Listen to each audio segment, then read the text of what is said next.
أعوذ بالله من الشيطان الرجيم بسم الله الرحمن الرحيم يا أيها الناس إنا خلقناكم من ذكر وأنثى وجعلناكم شعوبا وقبائل لتعارفوا إن أكرمكم عند الله أتقاكم إن الله عليم خبير. میرے محترم میری بھائی، یہ سورۃ الحجرات کی آخری آیات ہے. اس سے پہلے کی آیات میں آپ نے دیکھا اللہ تبارک و تعالیٰ نے معاشرت کے بہترین اصول کے طور پر کیا کیا باتیں ارشاد فرمائی. سب سے پہلے ہم نے کہا کہ ایمان والو نبی اور رسول سے آگے بڑھنے کی کوشش نہ کرو.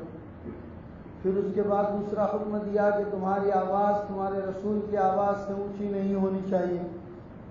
پھر اس کے ساتھ ساتھ یہ بھی بتایا کہ جب تک اللہ کا نبی تم سے کوئی مشورہ طلب نہ کرے تب تک اپنی طرف سے کوئی مشورہ نہ لیا کرو. پھر معاشرتی اصول کے طور پر بیان فرمایا کہ کسی کی جاسوسی نہ کرو، کسی کی توہ میں نہ لگو، کسی کے بارے میں ایسی باتیں نہ کرو کہ جس کی وجہ سے اس کو تکلیف ہو، کسی کو ذلیل کرنے کی کوشش نہ کرو وغیرہ. بہت سارے احکام اللہ تعالیٰ نے معاشرتی اصول کے طور پر ہم سب کو دیے. اللہ ان آیتوں پر، اس کے احکام پر ہم سب کو عمل کی توفیق عطا فرمائے. ابھی جو آیت آپ کے سامنے تلاوت کی، جس میں اللہ تبارک و تعالیٰ ایمان والوں کو فرماتے ہیں کہ اے لوگوں، انا خلقناکم من ذکر و انثی، ہم نے دنیا کے تمام انسانوں کو ایک مرد اور ایک عورت سے پیدا کیا. یعنی ہم سب کے ابا حضرت آدم ہیں اور ہم سب کی ماں حوا. پوری دنیا کے انسان انہی سے چلے. لہذا تمہیں آپس میں، جب ہر ایک دنیا کے تمام انسان آپس میں بھائی بھائی ہے تو پھر فخر کس بات؟ خاندان اور قبیلے کی جہاں تک بات آتی ہے تو اللہ فرماتے وَجَعَلْنَاكُمْ شُعُوبًا وَقَبَائِلَ، ہم نے تمہارے قبیلے بنائے، خاندان بنائے، آپس میں فخر کرنے کے لیے نہیں بنائے، لِتَعَارَفُوا، تاکہ ایک دوسرے کی پہچان ہو سکے. ایک ہی گاؤں میں دو سلیم نام کے آدمی رہتے ہیں تو ظاہر سی بات ہے ہم سرنیم سے پہچانتے ہیں، اٹک سے پہچانتے ہیں. خاندان قبیلہ الگ الگ ہوتا ہے تو ہم اس سے پہچانتے ہیں. تو اللہ فرماتے ہیں پہچان کروانے کے لیے ہم نے تمہارے خاندان بنائے، ورنہ خاندان کی اللہ کے وہاں کوئی حیثیت نہیں.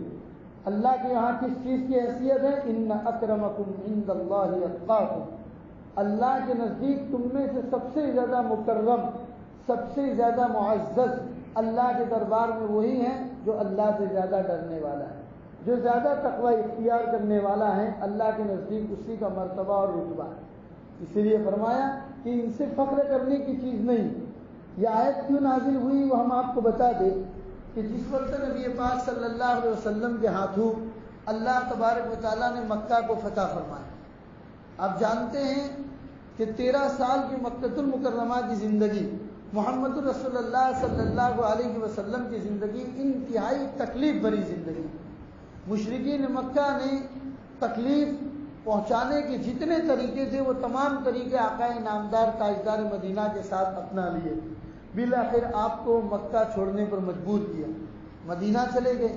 مدینہ جانے کے بعد انصار کی ایک جماعت رہی جن کا بہترین سپورٹ ملا، اور ان کے سپورٹ سے اور مہاجرین کی دعاؤں سے، انصاروں کی سپورٹ سے اللہ تبارک و تعالیٰ نے اسلام کو جزیرۃ العرب اور جزیرۃ العرب کے باہر تک پھیلایا. پھر ایک وقت آیا کہ اللہ نے اپنے نبی محمد رسول اللہ صلی اللہ علیہ وسلم کو بہترین فتح کی خوشخبری سنائی. انا فتحنا لک فتحا مبینا، وہ خوشخبری سنائی اور وہ مکہ کی خوشخبری تھی. چنانچہ انسان اگر دنیا کے بادشاہوں کو سامنے رکھ کر سوچے کہ آج کل کی دنیا کے بادشاہ کے جس پر ظلم و ستم کیا گیا اور دوسرے دن اللہ اگر اس کو پاور دے دے، اس کو طاقت دے دے، تو دنیا کے بادشاہ کیا کرنے کی کوشش کرتے؟ وہ خون کی ندیاں بہا دیتے، وہ لوگوں کو مولی گاجر کی طرح کاٹتے ہیں، وہ گویا کہ انسانیت کے اندر ایک طرح کا خوف کا سما برپا کر دیتے. لیکن آقا نامدار نے ایسا نہیں کیا.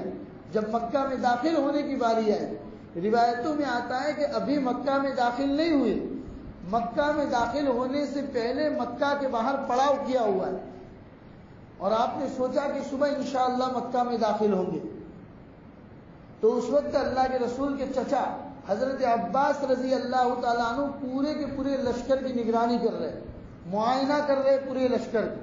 اور لشکر اس دن اللہ کے رسول صلی اللہ علیہ وسلم نے صحابہ کو حکم فرمایا تھا کہ ویسے جنگ کا ایک قاعدہ تھا کہ جب بھی اتنا بڑا قافلہ سفر کرتا تھا تو 10 آدمی مل کے کھانا پکاتے تھے، یعنی 10 آدمیوں کا ایک چولہا جلتا تھا. تو جو جاسوس قسم کے لوگ ہوتے تھے وہ اندازہ لگا دیتے تھے رات کے چولہوں سے کہ کتنا بڑا لشکر ہے. ایک چولہا ہے تو سمجھ جاتے تھے کہ 10 آدمی، 10 چولہا ہے تو سمجھ جاتے تھے کہ 100 آدمی. جاسوس اسی سے اندازہ لگا دیا کرتے تھے. اللہ نے اپنے نبی کو یہ حکمت اس رات کو بتا دی تھی کہ آج رات سب کو کہو کہ ہر ایک اپنا چولہا الگ جلائے، تاکہ جاسوس اندازہ لگائے کہ ان کا اندازہ غلط اور رعب ان کے دل میں بیٹھ جائے، ان کے دل میں رعب بیٹھ جائے. 10,000 کا لشکر تھا، 10,000 کے 10,000 اپنا الگ چولہا جلا رہے ہیں. ان کو اندازہ ہو گیا کہ محمد تو 1,00,000 کا لشکر لے کر ہمارے یہاں آئے. یہ اللہ کی طرف سے حکمت تھی محمد رسول اللہ صلی اللہ علیہ وسلم کو. اور پورے کے پورے لشکر کا معائنہ کر رہے تھے اللہ کے رسول کے چچا حضرت عباس رضی اللہ تعالیٰ عنہ. کہتے ہیں کہ اس رات حضرت عباس اللہ کے رسول صلی اللہ علیہ وسلم کے گھوڑے پر تشریف فرما تھے، اور حضور کے جیسا گھوڑا کسی کے پاس نہیں تھا. ہر ایک جانتا تھا کہ یہ اللہ کے رسول کا گھوڑا ہے. چنانچہ نگرانی کرتے ہوئے حضرت عباس ایک پہاڑ کے قریب سے گزر رہے تھے کہ حضرت عباس کو کچھ لوگوں کی آپس میں باتیں کرنے کی آواز کان میں سنائی. تو حضرت عباس بھی خود مکہ کے رہنے والے تھے، مکہ کے اپنے پرانے دوستوں کو جانتے تھے. آواز جیسے ہی کان میں آئی پہچان گئے کہ کس کی آواز. فوراً کہا کہ ابو سفیان میں نے تمہاری آواز کو پہچان لیا، آؤ نیچے آؤ ہم تم سے بات کرتے. تو ابو سفیان وہ کہنے لگے کہ عباس اتنا بڑا لشکر، ارے 7-8 سال کے عرصے میں محمد رسول اللہ کو ماننے والوں کی تعداد اتنی بڑھ گئی. 7-8 سال کے عرصے میں کہ آج 1,00,000 کا لشکر لے کر آ گئے تم لوگ. محمد رسول اللہ کو ماننے والوں کا 1,00,000 سے زیادہ کا مجمع ہو گیا. تو حضرت عباس نے کہا کہ اللہ نے محمد میرے بھتیجے محمد کے دین کو اللہ تبارک و تعالیٰ نے آخری دین بنایا ہے. ان کے پاس تو نیا نبی آنے والا نہیں ہے، ان کی شریعت آخری شریعت ہے. لہذا اگر تم بھی اپنی بھلائی چاہتے ہو تو ایمان قبول کر لو، اور اگر تم کہو کہ میں تمہاری سفارش کرنے کے لیے تیار ہوں، آ جاؤ میرے گھوڑے کے اوپر بیٹھ جاؤ، میرے گھوڑے پر بیٹھ جاؤ، میں خود تمہیں لے کر چلتا ہوں محمد رسول اللہ صلی اللہ علیہ وسلم کے پاس. چنانچہ حضرت ابو سفیان محمد رسول اللہ صلی اللہ علیہ وسلم کے گھوڑے پر سوار ہو گئے.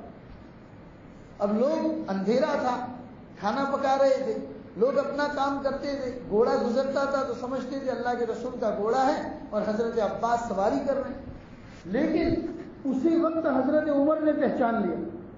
حضرت عمر نے دیکھ لیا کہ یہ ابو سفیان جس نے اتنا ستایا ہے ہم لوگوں کو مکہ سے نکلنے پر مجبور ہو گیا اور بڑے بڑے قافلوں کو لوٹ لیا کرتا تھا، تو یہ ابو سفیان وہ بھی میرے نبی کے گھوڑے پر سوار ہے حضرت عباس کے پیچھے. بس کیا تھا، یہاں آگے حضرت محمد رسول اللہ کا گھوڑا چل رہا ہے، پیچھے حضرت عمر فاروق بالکل ننگی تلوار لے کر پیچھے جا رہے ہیں کہ آج تو ابو سفیان ہاتھ میں آ گیا تو اس کی گردن الگ کر دی. چنانچہ حضرت عباس نے گھوڑے کو تیز کیا، نبی پاک صلی اللہ علیہ وسلم کی خدمت میں پہنچے اور کہا یا رسول اللہ بقیہ باتیں بعد میں کریں گے، پہلے عمر کی خبر لو. عمر پیچھے آ رہا ہے اور بالکل تلوار لے کر آ رہا ہے، اگر بات نہیں بنی تو ابو سفیان کی گردن الگ کر دے گا. نبی پاک صلی اللہ علیہ وسلم نے کہا کہ ابو سفیان کو بٹھا دو. حضرت عمر آئے تو اللہ کے رسول نے فرمایا کہ ہم نے ان کو گناہ دی. عرب کا ایک دستور تھا، ایک چھوٹا سا گاؤں کا بچہ بھی، مثال کے طور پر سمجھ لو کہ کوئی کتنا ہی بڑا مجرم ہو اور ہمارے دہگام گاؤں کا ایک بچہ بھی اس مجرم کو اپنے گھر میں پناہ دے دے تو پورا کا پورا گاؤں اس پناہ کو قابل عزت کی نگاہ سے دیکھتا ہے. یہ مکہ کا دستور. نبی پاک صلی اللہ علیہ وسلم کی جب پناہ دینے کی بات تھی تو حضرت عمر تو ویسے ہی خاموش ہونے تھے، چنانچہ خاموش ہو گئے. نبی پاک صلی اللہ علیہ وسلم نے حضرت ابو سفیان کو سمجھایا کہ دیکھو ایک وقت تھا کہ تم نے ہمیں مکہ سے نکلنے پر مجبور کر دیا، آج دیکھو اللہ نے مسلمانوں کو فتح عطا فرمائی. ابو سفیان رضی اللہ تعالیٰ عنہ کو اللہ کے ابھی تک وہ رضی اللہ عنہ نہیں بنے تھے، اسلام قبول نہیں کیا تھا، محمد رسول اللہ نے ان کو سمجھایا، دین اور ایمان کی باتیں انہیں سمجھائی، ان کے سمجھ میں آئی۔ بہرحال وہ اپنے گھر چلے گئے رات میں۔ دوسرے دن صبح مکہ کی فتح کا وقت تھا۔ نبی پاک صلی اللہ علیہ وسلم مکہ کی فتح کرتے ہوئے مکہ میں داخل ہوئے۔ اتنا بڑا لشکر، ظاہر سی بات ہے جوش میں آنا یقین کی بات تھی۔ جن لوگوں نے ہمیں اپنے گھر سے نکلنے پر مجبور کیا تھا، آج اللہ نے ہمیں پاور دی ہے، آج اللہ نے ہمیں فتح عطا فرمائی ہے، تو انسان تھے، کوئی فرشتے تو تھے نہیں، لہذا ان کو جوش میں آنا ایک یقینی بات تھی۔ چنانچہ ایک صحابی کے بارے میں سنا کہ وہ زور زور سے چلا رہے، الیوم یوم الملحمہ، الیوم یوم الملحمہ، آج تو بدلے کا دن ہے، مکہ کی اینٹ سے اینٹ بجائیں گے، جن لوگوں نے ہمیں ستایا ہے آج ہم انہیں زندہ نہیں چھوڑیں گے۔ نبی پاک صلی اللہ علیہ وسلم اپنی سواری پر سوار ہے اور اللہ کے رسول صلی اللہ علیہ وسلم کے پیچھے یہی حضرت عباس کے چھوٹے بیٹے حضرت فضل ان کے پیچھے بیٹھے ہوئے۔ اللہ کے رسول صلی اللہ علیہ وسلم نے فرمایا کہ فضل بن عباس پتہ لگاؤ کہ یہ کون آواز لگا رہا ہے کہ آج تو بدلے کا دن ہے، ہم مکے کی اینٹ سے اینٹ بجائیں گے، ان کو بلا کے ہمارے پاس لاؤ۔ ان کو بلا کر اللہ کے رسول کی خدمت میں لایا گیا۔ حضور نے فرمایا کہ کیسی کیسی باتیں کرتے ہو، بدلے کا دین ہے، کس نے کہا تمہیں کہ آج بدلے کا دین ہے؟ چلو اپنا سینٹینس بدلو، اپنا جملہ بدلو، الیوم یوم الملحمہ نہیں، الیوم یوم المرحمہ، آج تو رحم کا دین ہے، آج تو رحم کا دن ہے۔ اعلان کرو الیوم یوم المرحمہ لا تثریب علیکم الیوم انتم الطلقاء، تم آزاد ہو، کسی کے اوپر کوئی زبردستی نہیں ہوگی۔ اور فرمایا من سلاح من القى السلاح فهو آمن، جو اپنے ہتھیار ڈال دے گا اس کو امن مل جائے گی۔ من دخل فی دار ابی سفیان فهو آمن، جو ابو سفیان کے گھر میں داخل ہو جائے گا اس کو بھی امن مل جائے گا، چاہے اسلام قبول نہ کرے، ہتھیار ڈال دیا اس کے ساتھ کچھ نہیں ہوگا۔ جو ابو سفیان کے گھر میں داخل ہو گیا کچھ نہیں ہوگا۔ حضرت ابو سفیان فرماتے جب محمد کے کارندے کی یہ آواز میرے کان میں آئی کہ اللہ کے رسول نے مجھے یہ اعزاز بخشا کہ جو میرے گھر میں داخل ہو جائے گا اس کو امن مل جائے گا، بس اسی دین سے میری کایا پلٹ گئی اور میں نے کہا اللہ کیسا بنایا ہے آپ نے محمد رسول اللہ کو، جن کو ہم نے اتنا ستایا آج وہ ہمیں عزت دے رہے۔ تو اللہ کے رسول کا یہ اعلان تھا الیوم یوم المرحمہ لا تثریب علیکم الیوم انتم الطلقاء، تم آزاد ہو، تمہارے اوپر کوئی زبردستی نہیں ہوگی، ہتھیار ڈال دیا بس تمہیں امن، جو بیت اللہ میں آ جائے گا اس کو بھی امن مل جائے گا۔ چنانچہ مکہ کا تمام معاملہ ٹھنڈا ہو گیا۔ تو اس کے بعد نبی پاک صلی اللہ علیہ وسلم نے حضرت بلال حبشی رضی اللہ تعالیٰ عنہ کو بلایا اور کہا کہ بیت اللہ کی چھت کے اوپر چڑھ جاؤ اور وہاں پر چڑھ کر اذان دو۔ چنانچہ حضرت بلال حبشی جیسے ہی مکہ کی چھت کے اوپر چڑھ کر انہوں نے آواز اذان دینا شروع کیا تو کچھ وہ لوگ جو لوگ ابھی تک ایمان نہیں لائے تھے انہوں نے کہنا شروع کر دیا اچھا ہوا ہمارے باپ پہلے ہی مر گیا، ہمارے باپ کو یہ دین دیکھنے کا موقع نہیں ملا کہ آج ایک کالا حبشی بیت اللہ کی چھت کے اوپر چڑھ کے بیت اللہ کی چھت کے اوپر چڑھ کر اذان دے رہا ہے، ہمارے اوپر حکومت کرے گا۔ اچھا ہوا ہمارے باپ کو یہ دین دیکھنے کا موقع ہی نہیں ملا۔ کسی نے ابو سفیان سے پوچھا کہ تم کیا کہتے ہو؟ ابو سفیان نے کہا میں تو کچھ نہیں بولوں گا، اس لیے کہ میں جو کچھ بھی بولتا ہوں یہ آسمانوں کا رب جو ہے وہ محمد کو بتا دیتا ہے، میں جو کچھ بولتا ہوں آسمانوں کا رب محمد کو بتا دیتا ہے، اس لیے میں کچھ بولنا نہیں چاہتا ہوں۔ اللہ نے وحی کے ذریعے اپنے نبی کو بتا دیا کہ کچھ لوگ حضرت بلال کو لے کر اس طرح کی باتیں کر رہے ہیں۔ نبی پاک صلی اللہ علیہ وسلم نے سب کو بلایا اور بلانے کے بعد کہا کہ کیسی باتیں کرتے ہو تم، بلال حبشی کے بارے میں ہی کہتے ہو، حالانکہ بلال حبشی ظاہر سی بات ہے عرب کے رہنے والے نہیں تھے، ملک حبشہ کے رہنے والے تھے، امیہ بن خلف کے غلام تھے، غلامی کرتے تھے۔ سیدنا ابوبکر صدیق رضی اللہ تعالیٰ عنہ نے بڑی بھاری رقم دے کر ان کو آزاد کرایا تھا۔ پھر نبی پاک صلی اللہ علیہ وسلم کی خدمت میں آ گئے تو ایسے آئے کہ اللہ کے رسول جس زمانے میں معراج میں تشریف لے گئے، معراج سے واپس آنے کے بعد کہا کہ بلال آخر کیا بات ہے کہ آج اللہ نے آپ کو محمد کا پائلٹ بنا دیا۔ حضرت مولانا تقی عثمانی نے جملہ استعمال کیا ہے کہ اللہ نے آپ کو محمد کا پائلٹ بنا دیا، یعنی میں نے دیکھا کہ میں جنت میں چل رہا ہوں اور میرے آگے آگے بلال کے قدموں کی آواز سنائی دے رہی۔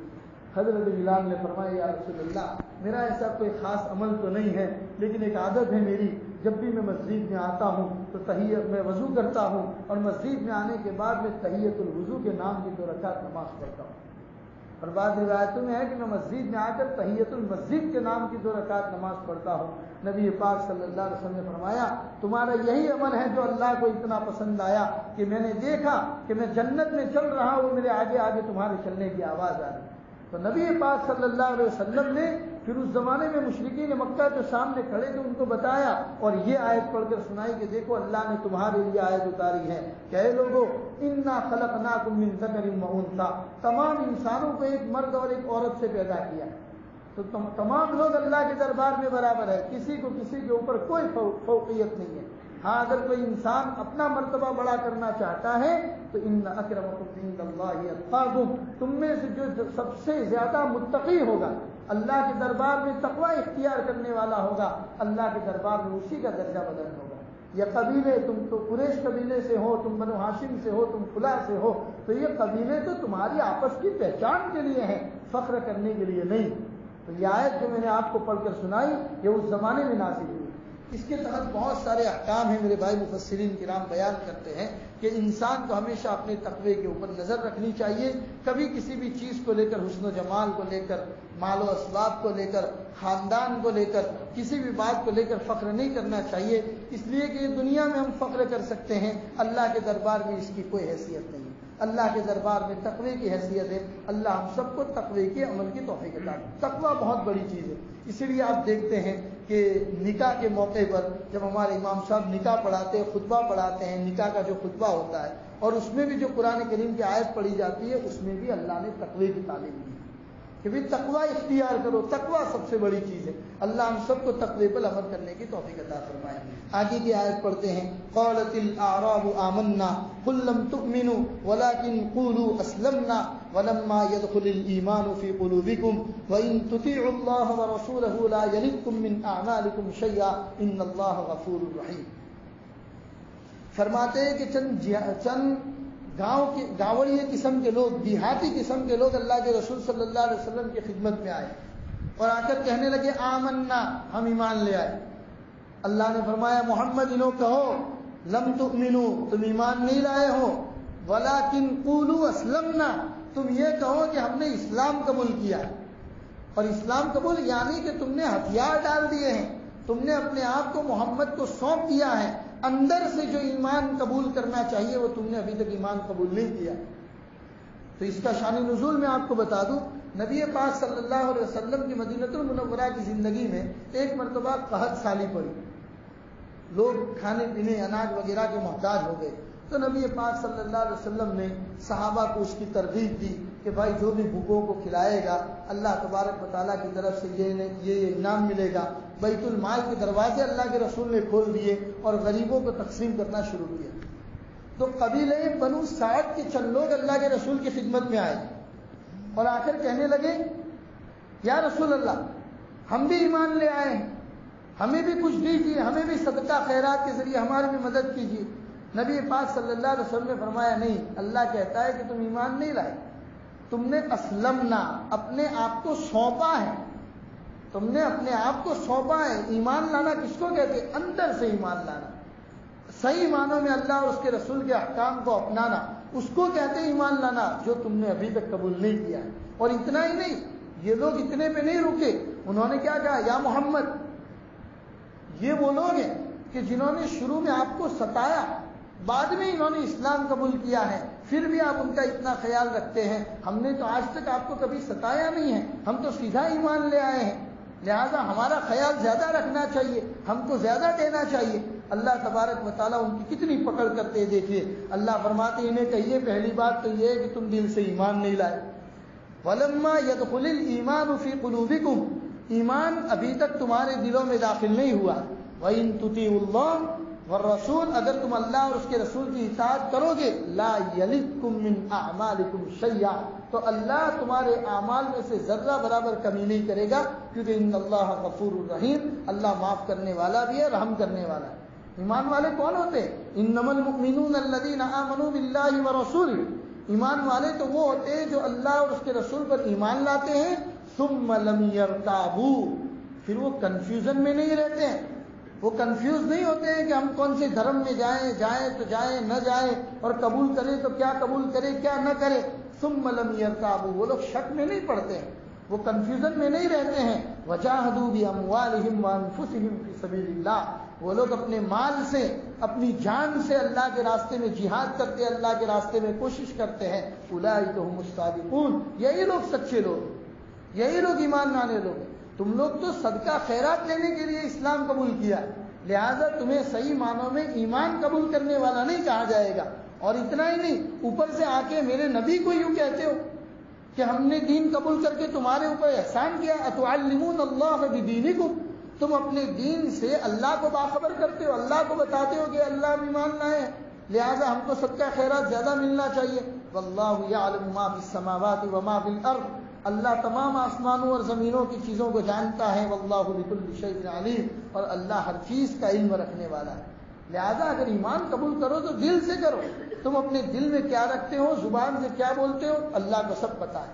یمنون علیک ان اسلموا، تم اللہ کے نبی پر احسان جتاتے ہو کہ ہم اسلام لائے. ارے قل لا تمنوا علی اسلامکم، تمہارے اپنے اسلام لانے پر اللہ کو احسان جتانے کی کوئی ضرورت نہیں ہے. بل اللہ یمن علیکم، اللہ کا احسان ہے تمہارے اوپر کہ اس نے تم کو ہدایت دی. ان ہداکم، بل اللہ یمن علیکم ان ہداکم، اللہ کا احسان ہے تمہارے اوپر کہ اللہ نے تم کو ہدایت دی، ایمان کی. ان کنتم صادقین، اگر تم اپنے بات میں سچے ہو. ان اللہ یعلم غیب السماوات والارض، اللہ تعالیٰ زمین اور آسمان کے تمام غیب کو جاننے والا ہے. واللہ بصیر بما تعملون، اور اللہ تعالیٰ جتنے اعمال تم کرتے ہو ان تمام اعمال کو دیکھنے والا ہے، باخبر ہے. لہذا تمہارے اندر کیا چلتا ہے اور ظاہر میں تم کیا بیان کرتے ہو، یہ اللہ کو سب پتا ہے. اس لیے ان آیت کے ذریعے یہاں پر سورہ حجرات مکمل ہوتی ہے. ان آیتوں کے اندر ہمیں اسی بات کی تعلیم دی گئی ہے کہ ایمان قبول کر لیا تو بس اللہ سے اپنی ایمان کی مضبوطی کو مانگا کرو. پھر اس کے بعد ایمان کے بعد نو کنفیوژن، کسی قسم کا کوئی کنفیوژن نہیں ہونا چاہیے، کیونکہ ایمان جیسی دولت جب ہمیں مل گئی ہے تو اس کے بعد ہمیں دنیا میں کسی اور چیز کی ضرورت ہے ہی. اتنا ایمان پکا کرنے کی ضرورت ہے. جب اتنا ایمان پکا کر لو تب جا کے اللہ کے وہ مزدہے تمہیں ملیں گے، اللہ کے دربار میں تم سچے کہلاؤ گے، اللہ کے دربار میں تم ایمان والے کہلاؤ گے. پھر ایمان والوں کے لیے اللہ کی جو فتوحات ہیں وہ تمام کے تمام فتوحات اللہ تمہیں بھی نصیب کرے. تو سورہ حجرات کے اندر آپ نے دیکھا میرے بھائیو، اللہ تبارک و تعالیٰ نے بہت سارے احکام ہمارے سامنے بیان کیے، اور جن کا تعلق زیادہ تر معاشرت کے ساتھ، جن کا تعلق زیادہ تر معاشرت کے ساتھ ہے. معاشرتی اصول بتائے، اور خاص طور پر اخیر میں جو میں نے فتح مکہ کے عنوان سے آپ کو بیان کیا تو اس میں تو اتنی ساری چیزیں سیکھنے کو ملتی ہیں کہ ہم برادران اسلام کو، ہمارے ملک میں رہنے والے دیگر مذہب کے ہمارے بھائی ہیں، ان کو محمد رسول اللہ کی سیرت کو پڑھ کر سنا سکتے ہیں. کیا آپ بتا سکتے ہو دنیا کا کوئی ایسا بادشاہ، دنیا کا کوئی ایسا بادشاہ بتا سکتے ہو کہ جس کو اللہ پورا کا پورا پاور عطا کرے، اور وہ بادشاہ کہ جس کے اوپر ظلم ہوا ہے، اس کی قوم کے اوپر ظلم ہوا ہے، بعد میں اللہ اس کو ایک پاور عطا کرے اور وہ پاور کا صحیح استعمال کرتا ہوں؟ بلکہ ہمیشہ دنیا کے بادشاہوں نے ان پاوروں کا غلط استعمال کیا، اور انہوں نے لوگوں کے اوپر ظلم و ستم کے پہاڑ توڑے ہیں. دنیا کے اندر اگر پیش کرنے کے قابل اگر کوئی ہے تو وہ صرف اور صرف محمد الرسول اللہ صلی اللہ علیہ وسلم کی ذات ہے کہ اللہ نے اتنا زبردست فتح عطا فرمایا. اس کے باوجود آپ نے فرمایا کہ مکہ المکرمہ کے اندر کسی بھی انسان کے اوپر ظلم نہیں ہونا چاہیے، سوائے 2-3 لوگ تھے، 2 یا 4 لوگ تھے کہ جن کے اوپر اللہ تبارک و تعالیٰ نے پہلے سے ہی اللہ کا عذاب اور اللہ کی لعنت اللہ نے بیان کر دی تھی، اور اللہ کا یہ حکم اترا تھا کہ محمد یاد رکھو، اگر یہ لوگ فتح مکہ کے موقع پر بیت اللہ کا پردہ بھی پکڑ لیں تب بھی ان کو باہر نکل کر ذبح کر دیا جائے. 2 یا 3 لوگ تھے بس، کیونکہ انہوں نے اللہ کے ساتھ، اللہ کے رسول کے ساتھ ایسی گستاخیاں کی تھی کہ جس کی وجہ سے اللہ کی لعنت ان کے اوپر اترنا ضروری. چنانچہ مکہ فتح ہو گیا. مکہ فتح ہونے کے بعد جب دیکھا کہ تمام کتنے لوگوں نے تو اللہ کے رسول صلی اللہ علیہ وسلم کے ہاتھ پر اسی وقت ایمان قبول کر لیا. حاتم تائی کی بیٹی نبی پاک صلی اللہ علیہ وسلم کی خدمت میں آتی اور آ کر کہتی ہے کہ میرا بھائی اکرمہ جو ہے وہ بھاگا پھرتا ہے، کیونکہ اس نے آپ کو بہت ستایا ہے، اس نے صحابہ کو ستایا ہے، اس نے ایمان والوں کو تکلیف پہنچائی ہے، وہ بھاگا پھرتا ہے. وہ یوں کہتا ہے کہ اگر محمد کے ماننے والوں کا ہاتھ اگر میں لگ گیا تو وہ لوگ مجھے زندہ نہیں چھوڑیں گے. نبی پاک صلی اللہ علیہ وسلم نے اسی مجلس میں، صحابہ کی مجلس میں فرمایا کہ ہم اکرمہ کو پناہ دیتے ہیں، ہم اکرمہ کو پناہ دیتے ہیں، چنانچہ تم جاؤ اپنے بھائی کو یہ پیغام سناؤ۔ اس نے کہا کہ یا رسول اللہ، اکرمہ کو پتہ کیسے چلے گا کہ آپ نے پناہ دی ہے؟ روایتوں میں آتا ہے نبی پاک صلی اللہ علیہ وسلم نے اپنی چادر مبارک اتار کر ان کی بہن کو عطا کر دی، کہا کہ یہ چادر تم جا کر دے دینا اکرمہ کو اور کہنا کہ محمد رسول اللہ نے تمہیں پناہ دی۔ چنانچہ نبی پاک صلی اللہ علیہ وسلم کی خدمت میں آئے، اپنے گناہوں کی توبہ کی، سچے دل سے ایمان قبول کیا، اور پھر بعد میں وہی اکرمہ رضی اللہ تعالیٰ عنہ بن گئے اور انہوں نے اسلام کی خدمت میں بہت زبردست کارنامے انجام دیے۔ اگر آپ دیکھیے محمد رسول اللہ صلی اللہ علیہ وسلم اس دن فتح مکہ کے موقع پر اگر اپنے پاور کا استعمال کرتے ہوئے ایسی کوئی کام ہو جاتا یا کسی کے اوپر ظلم ہو جاتا تو آج ہم دنیا والوں کو کیا پیغام دیتے؟ محمد رسول اللہ صلی اللہ علیہ وسلم کی زندگی بالکل صاف اور شفاف، آپ برادران اسلام کو بتائیے۔ اسی لیے میں خاص طور پر اپنے نوجوان بھائیوں سے کہا کرتا ہوں کہ میرے بھائیوں، اسلام کی موٹی موٹی معلومات مکمل طور پر حاصل کرو۔ ہم یہ نہیں کہتے ہیں کہ آپ اس کے مسئلے مسائل کے اندر ڈیپ میں اترو، اس کے لیے علماء کرام موجود ہیں، وہ انشاءاللہ آپ کی رہنمائی کرتے رہیں گے، لیکن جو موٹی موٹی معلومات جو آپ کی روٹین لائف میں، جہاں پر آپ لوگوں کے ساتھ رہتے ہیں، آپ کاروبار کرتے ہیں، جاب کرتے ہیں، لوگوں کے بیچ میں رہتے ہیں، آپ کے صرف اپنے مذہب والے نہیں رہتے، دیگر مذہب والے بھی آپ کے ساتھ رہتے ہیں۔ کتنے لوگ، حضرت مولانا سجاد صاحب نعمانی فرماتے ہیں کہ اگر آپ لوگوں کے بیچ میں جائیں گے اور خاص طور پر دعوت و تبلیغ کے عنوان سے آپ دنیا کے مختلف علاقوں میں گھومیں گے، تب آپ کو پتا چلے گا کتنے لوگ ہیں جو تڑپ رہے، کتنے لوگ ہیں جو تڑپ رہے ہیں، صحیح اسلام جاننے کی کوشش کر رہے ہیں۔ ہم سب کی کوتاہی ہے کہ ہم ان کو صحیح اسلام سمجھا نہیں پا رہے، یا پھر اپنی باڈی لینگویج سے ہم ایسے کرتوت کر کے دکھاتے ہیں کہ لوگ ہم سے متنفر ہو جاتے ہیں، یہاں تک لوگ کہنے پر مجبور ہو جاتے ہیں دنیا میں اگر کوئی بہترین مذہب ہے تو اسلام ہے، اور دنیا میں کوئی سب سے زیادہ بری قوم ہے تو مسلمان ہے۔ اس طرح، حالانکہ ہم اس جملے سے ایگری نہیں، یہ سینٹینس سے، یہ جملہ جو لوگ بولتے ہیں ہم اس کو پسند نہیں کرتے، ہم خود اس سے متفق نہیں ہیں، لیکن پھر بھی آپ دیکھیے کہ لوگ اس طرح کا جملہ بولنے پر مجبور کیوں ہو گئے۔ لوگ کہتے ہیں گندگیاں اگر دیکھنی ہو مسلمانوں کے علاقوں میں چلے جاؤ، امانت میں خیانتیں دیکھنی ہو مسلمانوں کے علاقوں میں چلے جاؤ، ناپ تول میں کمی دیکھنی ہو مسلمانوں کے علاقے میں چلے جاؤ، لڑائی جھگڑے دیکھنے ہو مسلمانوں کے علاقوں میں چلے جاؤ۔ اور بعض بڑے بڑے شہروں میں تو لوگ مثال دیتے ہیں کہ مسلمانوں کی ایک سوسائٹی ہے، وہاں دوسری قوم کی سوسائٹی ہے، دیکھیے جا کر صفائی کا اہتمام کہاں پر۔ حالانکہ اسلام نے مسلمانوں کو جو پاکی کا نظام دیا ہے، نظافت، پاکی، دنیا میں اس کے لیے کوئی دوسرا لفظ ہے ہی نہیں۔ آپ صفائی کے لیے انگریزی میں کلین کا لفظ تو استعمال کر سکتے، پاکی کے لیے دنیا میں کوئی دوسرا لفظ ہے ہی نہیں۔ پاکی کے لیے انگریزوں کے پاس کوئی لفظ نہیں ہے، وہ کلین، صفائی کے طور پر اس کو استعمال کر سکتے ہیں، لیکن اسلام نے ہم کو صرف صفائی نہیں سکھائی، ہم کو نظافت سکھائی، ہم کو پاکی سکھائی۔ لیکن مسلمانوں کے علاقوں میں جائیے، سب سے زیادہ گندگیاں وہیں پر موجود ہوتی ہیں۔ کوئی کمپلیکس ہے، کوئی بہت بڑا سٹی سینٹر ہے، اگر وہ مسلمانوں کے انڈر میں ہے تو وہاں پر صفائی کا اتنا اہتمام نہیں ہوگا جتنا غیر قوم کے سٹی سینٹر اور کمپلیکس کے اندر صفائی کا اہتمام ہوتا ہے۔ تو اسلام نے تو ہمیں یہ تعلیم دی ہے، لیکن میں بار بار کہتا ہوں کہ ہم اپنی باڈی لینگویج سے لوگوں کو یہ بتانا چاہتے ہیں کہ سب سے زیادہ بد اخلاق ہم ہی لوگ۔ میرے بھائیوں، لوگ تڑپ رہے، اسلام کو جاننا چاہتے، اسلام کو سمجھنا چاہتے۔ اسی لیے میں خاص طور پر میرے نوجوان بھائیوں کو کہتا ہوں، اسلام کی موٹی موٹی معلومات کو حاصل کرو۔ خاص طور پر محمد رسول اللہ جو ہم سب کے پروفیٹ ہے، پروفیٹ محمد رسول اللہ صلی اللہ علیہ وسلم کے بارے میں تو اتنی معلومات ہونا چاہیے کہ کوئی اجنبی آدمی اگر آپ کو دوران سفر یا جہاں پر آپ لوگوں سے ملتے کوئی آپ کو محمد کے بارے میں پوچھ لے تو کم از کم آپ اس کو مطمئن کر سکے، آپ اس کو سیٹسفائیڈ کر سکے، اس کو بتا سکے کہ پھر پروفیٹ محمد کون ہے، محمد رسول اللہ کی ذات کون ہے، آپ کی شخصیت کون تھی، اللہ نے آپ کو کیوں نبی بنا کر بھیجا تھا، اور جب نبی بنا کر بھیجا تب اس وقت دنیا کی حالت کیا تھی، ظلم و ستم کیسے دنیا میں چل رہے تھے، اور آپ نے صرف 23 سال کی زندگی میں پوری دنیا کو امن اور شانتی کا اتنا زبردست سبق دیا ہے کہ آج تک دنیا کے کوئی میسنجر سبق نہیں دے پائے جو آپ نے 23 سال کے چھوٹے سے عرصے میں دیا۔ اور اگر 23 سال میں بھی، میں تو کہتا ہوں 23 سال میں بھی اگر 13 سال مکہ کے نکال دو مکہ کے 13 سال اگر نکال دو تو مدینہ کے صرف مدینہ المنورہ کے 10 سال کی زندگی جس میں آپ کو عملی طور پر کام کرنے کا موقع ملا اور اسلام کی تعلیم آپ نے صرف عرب نہیں جزیرۃ العرب کے باہر بھی لوگوں کو اسلام کی تعلیم پہنچائی تو وہ اسلام.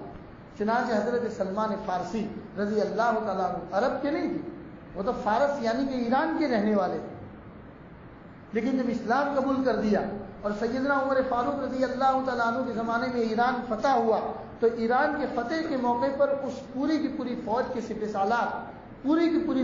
سپہ سالار حضرت سلمان فارسی رضی اللہ تعالیٰ عنہ. چنانچہ جب وہ ایران کے دربار میں حاضر ہوئے تو ایران کے بادشاہ کو جا کر کہنے لگے کہ دیکھ, میں تجھے یہاں پر صرف یہ بتانے کے لیے آیا ہوں کہ میں عرب کا نہیں ہوں, میں اس ایران کا رہنے والا ہوں, لیکن محمد الرسول اللہ اور ان کی تعلیم نے مجھے وہ عزت دی ہے کہ آج بڑے بڑے عرب میرے پیچھے چلتے ہیں. ان تمام کے اوپر محمد رسول اللہ نے مجھے سردار بنایا.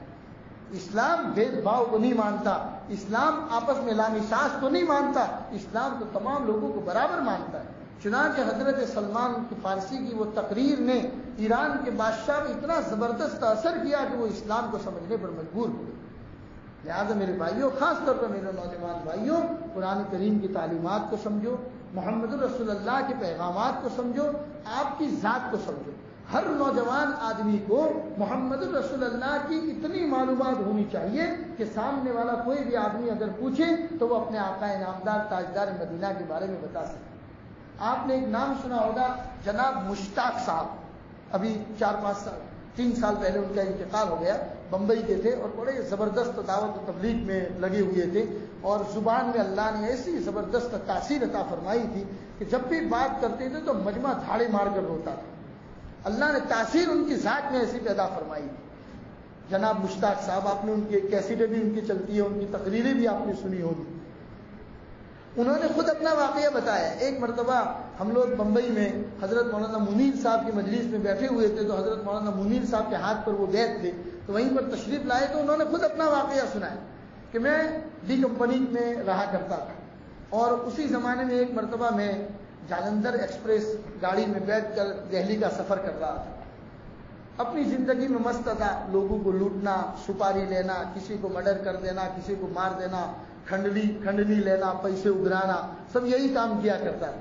اس زمانے میں ٹرین میں جا رہا تھا, میرے سامنے والی سیٹ پر ایک سردار جی بیٹھے ہوئے تھے اور جب بھی کسی کا کوئی فون آتا تھا تو میں فون پہ السلام علیکم کہتا تھا تو سردار جی سمجھ گئے کہ میں مسلمان, ورنہ میری شکل سے کچھ ایسا نہیں لگتا تھا کہ میں مسلمان, میرے چہرے پر داڑھی وغیرہ کچھ نہیں تھی کہ کوئی مجھے مسلمان سمجھے, بس ایک فون تھا, کسی کا آتا تھا میں سلام کرتا تھا تو وہ لوگ مجھے مسلمان سمجھتے. تو اس سردار جی نے کہا کہ آپ مسلمان ہو؟ میں نے کہا الحمدللہ میں مسلمان ہوں. کہا کہ یار مجھے ایک چیز جاننی ہے, بہت دنوں سے میں پریشان ہوں, بہت دنوں سے میں سوچ رہا ہوں کہ کس کو پوچھوں, اچھا ہوں آج مجھے ایک مسلمان مل گیا, میں آپ کو پوچھنا چاہتا ہوں. کہا پوچھیے کیا بات. کہا یہ آیت الکرسی کر کے تمہارے قرآن میں کچھ ہے, وہ کیا ہے؟ اب جناب مشتاق صاحب کہتے ہیں میری زندگی تو اللہ کی نافرمانی میں گزری تھی, میں نے کبھی قرآن کو ہاتھ نہیں لگایا تو میں کسی کو کیا بتاتا کہ آیت الکرسی کیا ہے. اتنا شرمندہ ہوا, مجھے ایسا لگا کہ اس ٹرین کا ایکسیڈنٹ ہو جائے, میں اسی وقت مر جاؤں, یا وہ مجھے کوئی اٹھا کر چالو ٹرین سے باہر پھینک کر میری موت آ جائے, مجھے کسی کو دیکھنا نہ پڑے, کوئی مجھے نہ دیکھے. اتنی میری حالت خراب ہو گئی. بہرحال میں نے ہمت جٹائی اور ہمت جٹانے کے بعد میں نے وہ سردار جی صاحب سے کہا کہ مجھے معاف فرمائے, میں مسلمان تو ہوں لیکن اتنا بدنام مسلمان ہوں, جس قرآن کے بارے میں آپ مجھے پوچھ رہے ہیں مجھے قرآن نہیں آتا, میں نے اپنی زندگی برباد کر دی ہے. تو انہوں نے کہا کہ مجھے تو معلوم ہے آیت الکرسی کیا ہے, لیکن میں کنفرم کرنا چاہتا تھا کہ کیا یہی ہے, میں 2-4 چیزیں تمہارے قرآن میں سے جانتا ہوں. چنانچہ وہ جناب مشتاق صاحب اپنے بیانوں میں بتاتے تھے کہ اس نے مجھے سورہ فاتحہ پڑھ کے سنائی. سردار جی نے سورہ فاتحہ مجھے پڑھ کر سنائی, اس نے آیت الکرسی مجھے پڑھ کر سنائی, اور 2 قل اعوذ برب الفلق اور قل اعوذ برب الناس یہ اس نے مجھے پڑھ کر سنائے. اس نے کہا کہ میں قرآن میں سے یہ سب چیزیں جانتا ہوں لیکن مجھے معلوم نہیں ہے کہ اس میں آیت الکرسی کون ہے. جناب مشتاق صاحب کہتے ہیں میں نے پوچھا کہ آخر آپ یہ جاننا کیوں چاہتے ہیں. کہا کہ ہمارے یہاں, یعنی پنجاب کی وہ بات سنا رہا ہے, ہمارے یہاں آج بھی بوڑھی عورتیں اس کو پڑھ کر اپنے بچوں کو دم کرتی. جناب مشتاق صاحب کہتے ہیں بس اللہ کو ہدایت دینا مقصود تھا، بس جس کام سے جا رہا تھا وہاں سے میں نے اپنا رخ موڑ دیا، نظام الدین کی طرف چلا گیا، اولیاء اللہ کے پاس گیا اور جا کر اپنی شکایت کی۔ انہوں نے صحیح معنوں میں رہنمائی کی اور ان کو صحیح راستے پر لانے میں بہت سارے اللہ والوں نے اپنا وقت لگایا۔ بس وہیں سے اللہ کے راستے میں نکلے، دین کو سمجھا، دین کی تڑپ کو دماغ میں بٹھایا۔ پھر اس کے بعد دیکھیے اللہ نے ان کی زبان میں ایسی تاثیر پیدا کی، جب بھی بات کرتے تو لوگوں کو تڑپا کر رکھ دیتے، ایسا لگتا تھا کہ ان کی بات دل سے نکلتی۔ کبھی کبھی ہم گھنٹہ بات کر دیتے، خود ہماری ذات پر اثر نہیں ہوتا، سامعین پر کیا اثر ہوگا۔ میں عام طور پر کہا کرتا ہوں وائز کا ہر ارشاد بجا، تقریر بہت دلچسپ مگر، وائز یعنی بیان کرنے والا، وائز کا ہر بات اس کی ٹھیک ہے، تقریر بھی بہت دلچسپ کر لیتا ہے۔ وائز کا ہر ایک ارشاد بجا، تقریر بہت دلچسپ مگر، آنکھوں میں سرور عشق نہیں، چہرے پہ یقین کا نور نہیں۔ میرے دل کے اندر خود مجھے ہی یقین نہیں ہے، میرے چہرے کے اوپر ان باتوں کا یقین میرے چہروں پر نہیں ہے۔ جب میری ذات پر اثر نہیں کرے گا تو سامعین پر کیا اثر کرے گا۔ وہ کچھ لوگ ہوتے ہیں جن کے دلوں میں اللہ ایسی تاثیر پیدا کر دیتے ہیں، جب بھی بولتے ہیں لوگوں کے دلوں کو چیر کے رکھ دیتے ہیں۔ میرے بھائیوں، اسی لیے میں کہتا ہوں موٹی موٹی معلومات اسلام کو لے کر، محمد الرسول اللہ صلی اللہ علیہ وسلم کو لے کر حاصل کرو، اور جب بھی کسی برادران اسلام سے، کسی بھی بھائی سے آپ کو بات کرنے کا موقع ملے اور وہ اگر آپ کو پوچھے کہ آپ کے محمد کے بارے میں ہمیں بتائیے، تو آپ فوراً کہیے آپ کے محمد نہیں، ہم سب کے محمد۔ محمد صرف ہم مسلمانوں کے نہیں ہیں، محمد سب کے ہیں، پوری دنیا کے ہیں محمد، پوری دنیا کے ہیں، وہ صرف مسلمانوں کے نہیں ہیں۔ ہمارے اللہ سورہ فاتحہ میں فرماتے، آپ انہیں کہیے کہ ہمارے اللہ سورہ فاتحہ میں فرماتے ہیں الحمدللہ رب العالمین، تمام تعریفیں اس اللہ کے لیے ہیں جو سارے جہاں کا رب ہے۔ اللہ نے یہ نہیں کہا الحمدللہ رب المسلمین، اللہ صرف مسلمانوں کا رب ہے، اللہ صرف ایمان والوں کا رب ہے، یا اللہ صرف دیگام والوں کا رب ہے، کسی اور کا نہیں ہے۔ اللہ نے ایسا نہیں کہا، الحمدللہ رب العالمین، پوری دنیا کا رب ہے۔ اس طرح کا پیغام آپ ان کو سمجھائیے کہ میرے بھائی اللہ ہم سب کا ہے، محمد ہم سب کے ہیں۔ یہ ہماری کمی ہے کہ محمد کے پیغامات ہم آپ تک نہیں پہنچا پائے، محمد کی سیرت ہم آپ تک نہیں پہنچا پائے، محمد کے اخلاق ہم آپ تک نہیں پہنچا پائے، یہ ہماری کمی ہے۔ اللہ تبارک و تعالیٰ ہمیں صحیح معنوں میں دین کو سمجھنے کی، میرے بھائی اب تقریر سن لینا یہ کوئی بڑی بات نہیں ہے، تاثیر پیدا کیجیے اپنے ذہنوں میں اور ایک نئے ارادے کے ساتھ اٹھیے۔ زندگی غفلت کے ساتھ مت گزاریے، آئے صبح اٹھ لیے، سو لیے، کھا لیے، پی لیے، وقت گزر گیا، ایک سنڈے سے دوسرا سنڈے گزر گیا اور وقت گزرتا گیا۔